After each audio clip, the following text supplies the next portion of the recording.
Hey everybody, what's going on? I was just sitting here thinking about in my head about people and family, how it's possible to not like somebody but love them very much, or love somebody and not like them very much. Yeah, like my daughter, my oldest daughter, I don't like her at all. You know why? 'Cause she don't like me. But I love her. I can't help myself. I love her because that's my child, as flesh of my flesh, bone of my bone, and blood of my blood. I love her, but I don't like her one lick. You know why? 'Cause she don't like me. She ain't never liked me. She ain't never truly respected me. And she ain't never really had nothing good to say about me. All that I've done for her. And I've made some sacrifices for that girl. That's for real. And I won't even try to get into how many and how often I done made sacrifices for her. But I know I have. And my brother, I called him last month, asked him for a little help. What the freak did I do that for? I got the long drawn out history of what was going on in his world. That was last month. Then I get a call today. Him bragging about how much money he got. But he won't even consider helping his sister for nothing. That's cool. Maybe I'm wrong for asking for help. You know, I asked the heavenlies. They don't give me money. So I thought I would ask family. That was a big mistake. I ain't got no family to ask nothing. I can have bills due. I can have bills behind. Family don't care nothing about trying to help. My mom, I love her. Do I like her? No. I don't like her at all. I've never liked her. And I ain't gonna go into the past about why I don't like her. She's never been nice to me. I mean, recently, I'm 55 years old, and my mama just recently, within this last year, started being nice to me. The history is horrible. Literally horrible. Like, I would not want to go into detail about my history and my relationship with my mother. You wouldn't like it, and you wouldn't like her.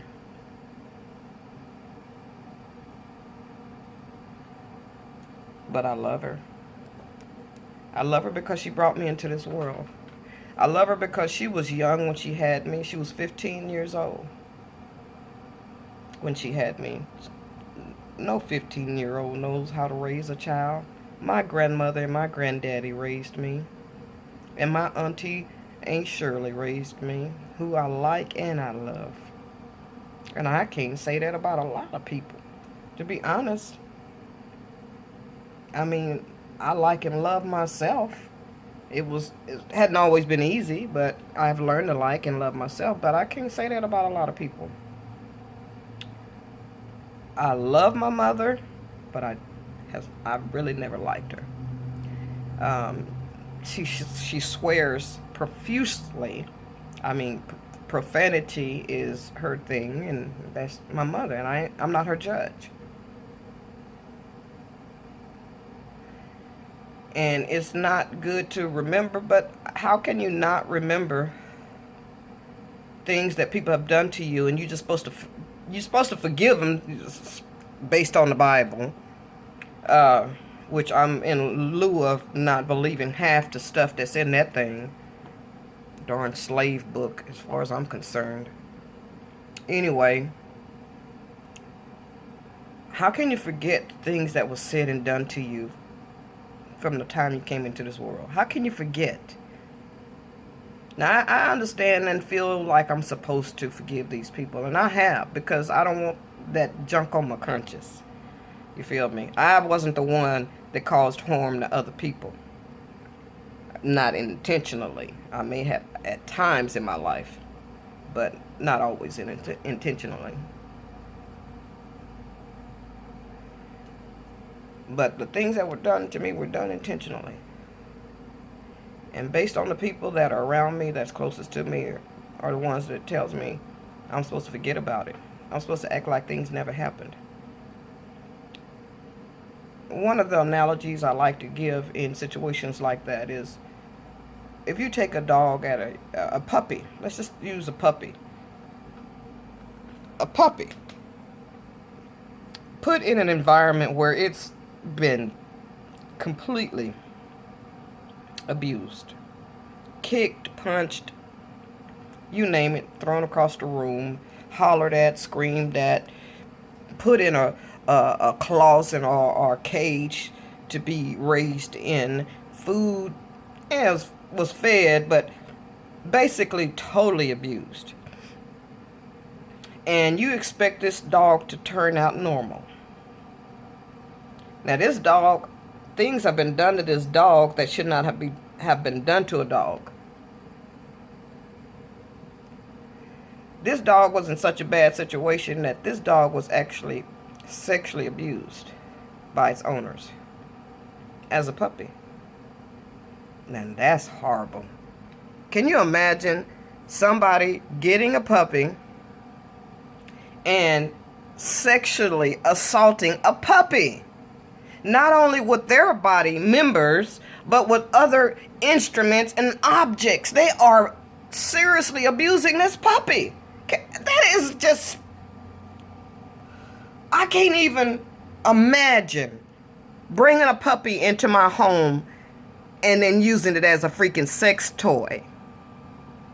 A puppy. A puppy.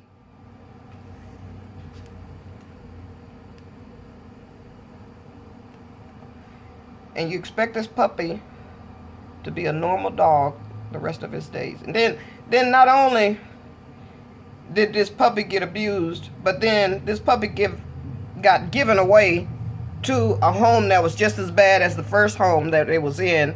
And this puppy is totally intimidated. It's shy. It's bashful. It's an introvert. It stays away as much as it can from its owners because it's afraid of its owners, because it's never known love, real love, genuine, true love. And it goes to another home and gets abused in that home. And that dog is supposed to be a normal puppy or a normal adult dog.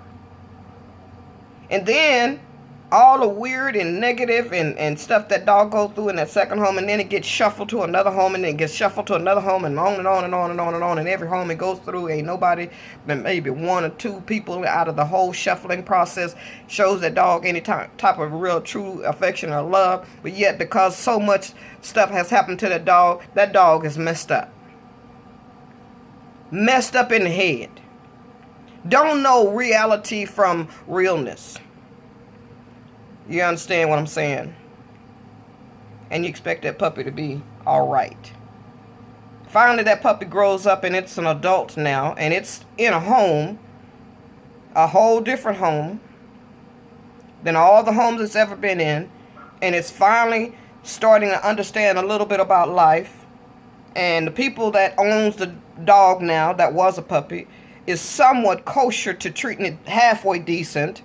They don't abuse the dog. They feed it and give it water and take it out for a walk every now and then, which the dog is still not accustomed to anyone being nice to it. But it actually settles into this new home that it's in because it's better than every home it's ever been in. And it's starting to try to act halfway normal. But there's always things that happen to this dog that cause it to be a recluse, to shut up and shut in, and it doesn't socialize very well with other dogs. and the dog is messed up, but you expect that dog to be normal. That's the analogy that I use when I talk to people about my life. I'm messed up. And I know I'm messed up. I'm messed up from religion that was forced onto me when I was 5 years old. And I elevated all these 50 years to the highest point that you can get to in a church or a Christian building, which was an ordained apostle. I've been a preacher, a pastor, a prophet, a prophetess, a chaplain, and none of that stuff has worked for me. Nobody wants to hear nothing about no gospel. Nobody wants to hear nothing about no real truth, whether or not it's true or not. I'm at a point right now that I doubt that that book is real. It sounds more like a slave book than it sounds like a good book. There's some nice positive quotes in there, to help you and all that good stuff. But the reality is, I don't care how much faith you have. I don't care how much genuine belief you have. Walk to any mountain, physical mountain that is, and tell that mountain to get its butt up right now and move with all the faith that you possibly can muster up, with every genuine ability within you, and I guarantee you that mountain ain't going no freaking doggone where. That's a lie. It's a lie. And I'm frustrated with them freaking lies in that book. I've been believing that book to its core, And it's a manipulative freaking book as far as I'm concerned. I'm sorry I'm being expressive, but I'm really pissed off that I've been believing in something that has genuinely not helped me. And that has lied to me. I have believed with all my heart for certain things to happen. 50 years believing in this unknown, invisible thing. I don't know if it's a god or a freaking demon. Every time I ask for something, or not every time, but when I ask for something, it comes with some strings of freaking attached. The gift comes without sorrow. That's a freaking lie. Every gift I have comes with sorrow.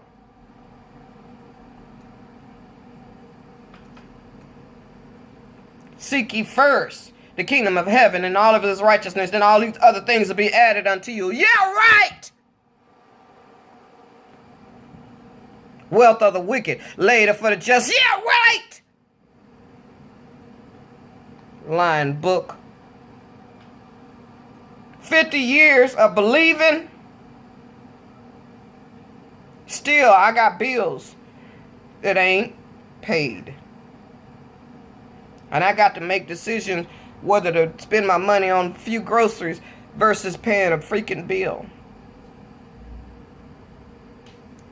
I ain't mad at nobody. I'm just going to live my life, do the best I can, and keep moving, and hopefully with my own intuition and my own self,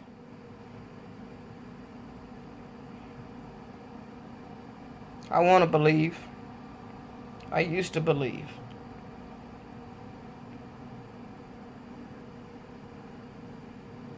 Social Security stole money from me. You think God jumped in there and helped me? Or some unforeseen force helped me? I cried for days. It hurt me so bad. I waited 5 years for my Social Security disability to come into play. And in my 5th year, I was told that I was only going to get that current year only. Why?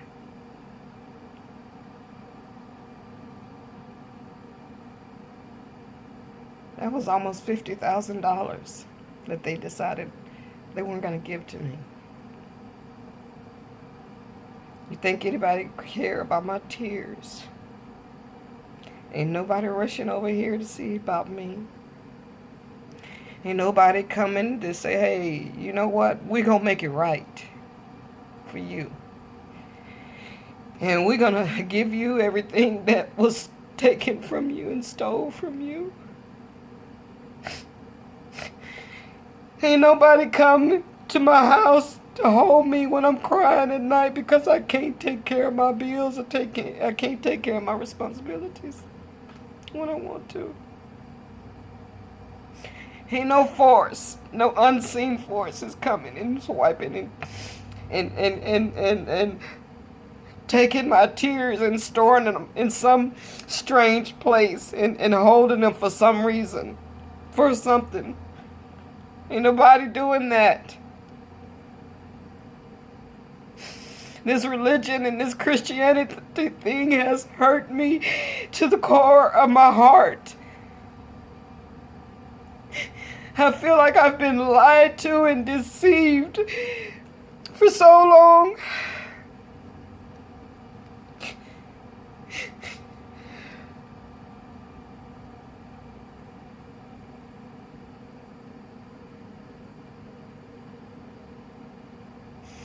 My crazy self thinking that I've been serving the Lord for 50 years.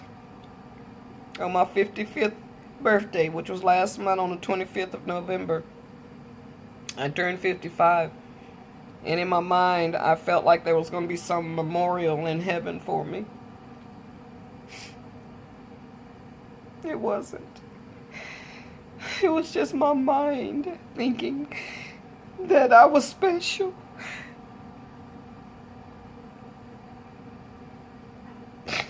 That I had some role to play or some person to be. That there was going to be some kind of memorial, some type of celebration for me. And it wasn't.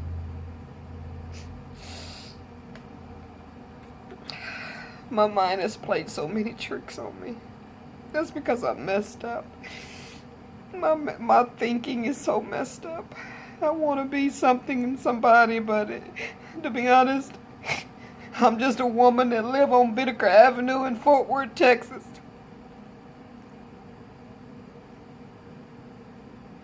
This ain't nobody in heaven coming down and helping me when I'm struggling. Ain't nobody coming down and holding me when I need to be held.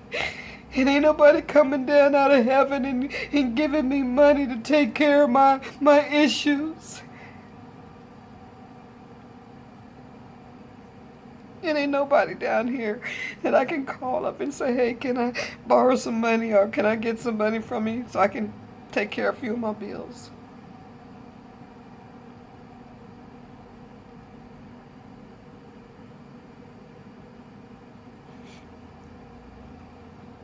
Anyway, I'm sorry for all of that me crying. I get that way sometime. I realize that I messed up and have been for a long time ever since I was a little girl. I was 2 years old when my first sexual assault that I can remember happened.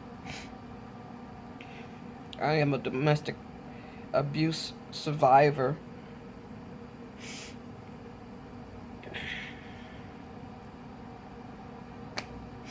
And I still have issues from the things that happened to me.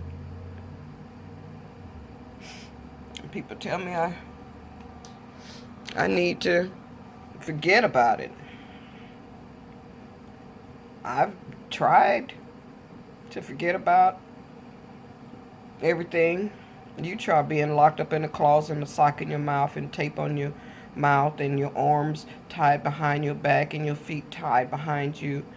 And you see if that don't have some kind of later effect on you as an adult. You try being laid on the floor and tied up between two twin beds with a pillow over your face and a screwdriver in your inward parts, bleeding profusely. You see if that don't affect you some kind of way. You try being sexually assaulted by multiple people, not just one person, but multiple, maybe 7 different individuals in my life has sexually assaulted me in one shape, form, fashion, or another, and you tell me I'm supposed to be normal? That none of that is supposed to affect me? You try having a mother who completely have turned her back on you and have said all manner of evil about you and to you and all sorts of things that have just caused you to have so much pain and hurt in your heart, and I'm supposed to forget it never happened. You have a situation, or let me say, you experience having a mother put a gun to your head and threatening your life and telling you you better never ever do certain things, and see if that don't affect you later on in life. You have a mother who take a knife and put it up against your throat and swears to kill you dead because you didn't want to talk to her in the courthouse because she pulled your blouse down in front of everybody in the lobby so everybody could see your little blossoming boobs at a tender age of 18. You try seeing if that don't affect you later on in life. You try being sexually assaulted. You try being sexually assaulted from the age of 2 years old to the age of 14 years old by the same person and see if that don't affect you later on in life. You try having an uncle molest you and sexually assault you in during your visitations. You try being with a step parent of some crazy woman who's on pills that do all of these crazy weird things to you and make you drink hot sauce and Purex and all kind of evil wicked stuff, and make you drink that stuff, and you're throwing up, and you supposed to be normal? I'm not normal. I'm an angry person, but yet I have forgiven people. It's just that I'm angry because I was a baby. And I realize that I'm not the only person in the world that have experienced these horrible things. I think about other people and their troubles and the things they could have possibly gone through. And then I think about if life was different for me and when I was young, if I had the love and support of my mother just holding me and just telling me how much she loved me and giving me that secure foundation. I'm not mad at my mother. Like I said earlier, she was 15 when she had me. She didn't know about being a mother, you know. So I know a lot of people have gone through stuff, and life was probably horrible than mine. I just don't like that when my life is compared to someone else's, how much stuff they went through that theirs was worse than mine. And it's not about competing about all the bad things that has happened to me. It's about accepting that I went through it, and you were a part of it, and you were a horrible part of it, and yet I still love you, and I still accept you, and I don't always bring up the pain that I have when I'm around you.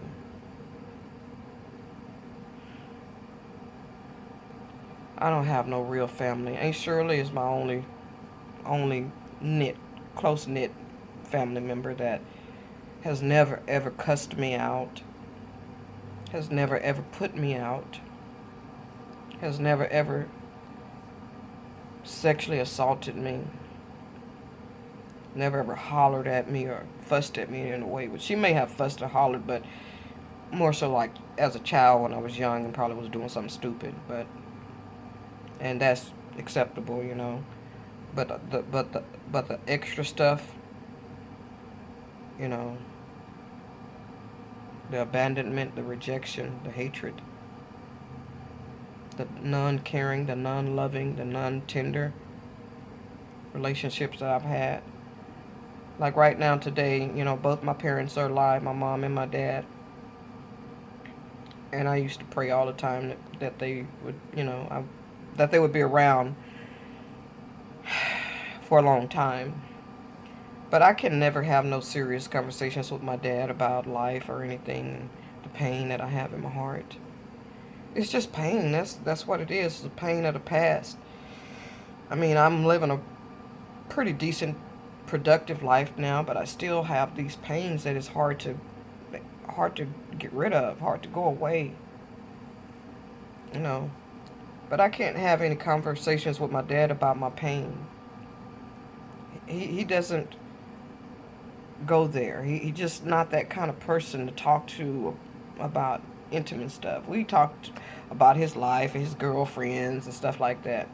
But my life in general is just me by myself. Always has been.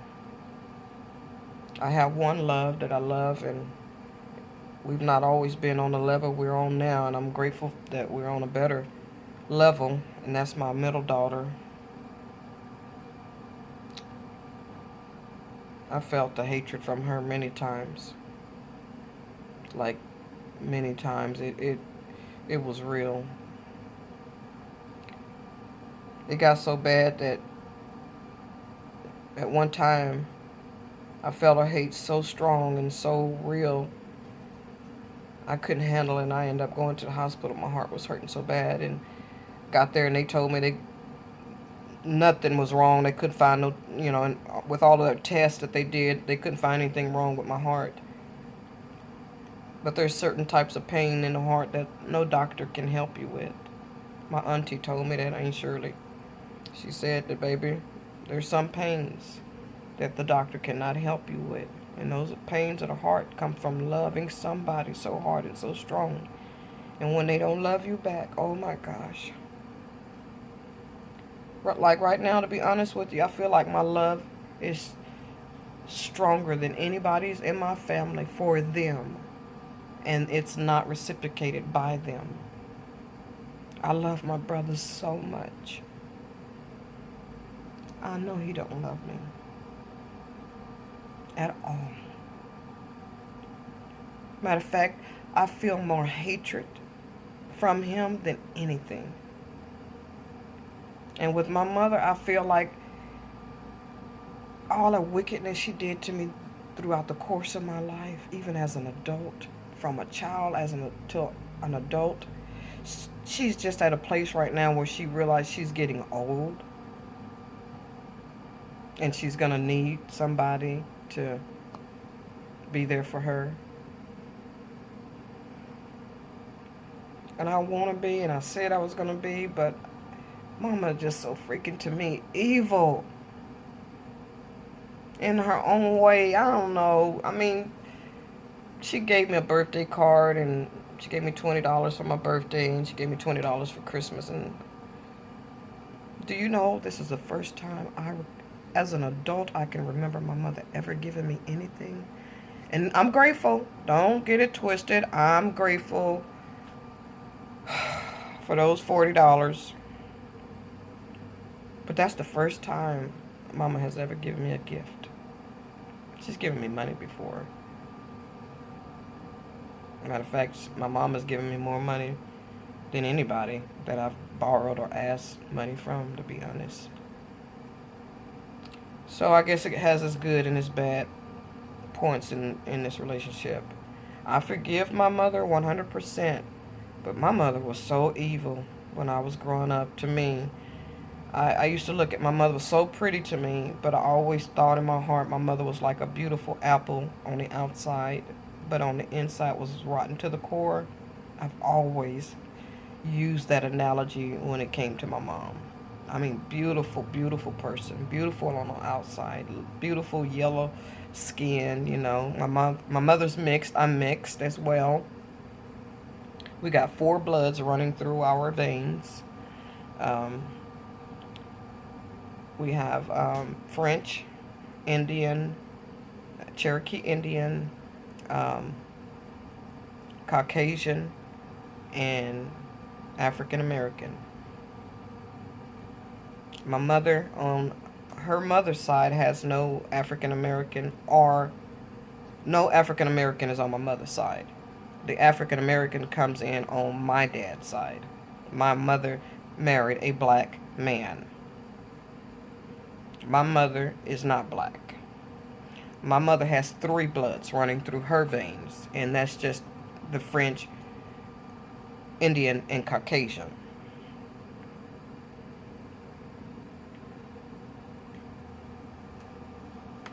Her yellow skin is more so the combination of the three, but the darker pigmentation in my mother's skin comes from the French. But my mother has no black in her blood. Anyway, like I said, I used to really think about my mom being such a pretty woman, but the way she treated me, it was always horrible, man. It was, I always felt like the black sheep. I was the oldest child out of three children. And I just didn't have a good childhood at all. But I'm sure I wasn't the only person that had a horrible childhood life. My heart goes out to everybody that has had a rough life, that's even having a tough time right now. I wish I had the right words to encourage myself and anybody else that might be listening to this video. Uh, just do what makes you feel good. Hopefully that's not involved. That doesn't include hurting anybody. Include not hurting yourself. But find something to do. You know, that's what I'm trying to do. Is find some kind of way to motivate myself and not be so hurt about the Bible and heaven and who's in heaven and what their names is, what they go by, and how they affect my life, whether or not they're real. If I can keep my mind off them things,